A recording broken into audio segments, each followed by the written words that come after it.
Audio Jungle.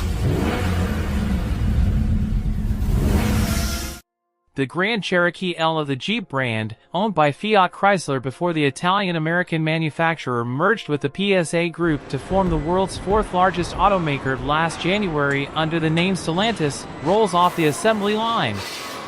The plant, which began assembling vehicles in March, is now operating on a 3-shift basis, with 3 shifts in succession each day, said plant manager Michael Brieda.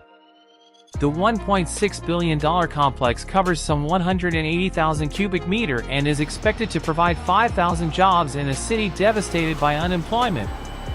According to the company, some 2,100 Detroiters have been hired. Stellantis now has 2 adjacent plants in Detroit capable of building 500,000 or more Grand Cherokee models per year.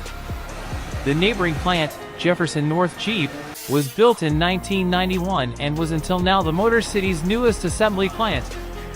Mario Holmes, who oversaw the development of the Grand Cherokee L, said a great deal of effort went into designing a new, more efficient architecture that uses aluminum and high-strength steel to reduce the vehicle's weight. Michael Brieda pointed out that he had no problem obtaining enough semiconductors for the new model, even though Stellantis had to shut down other assembly lines in the face of the worldwide chip shortage. Don't forget to subscribe, like and leave me a comment to tell me how you found the car.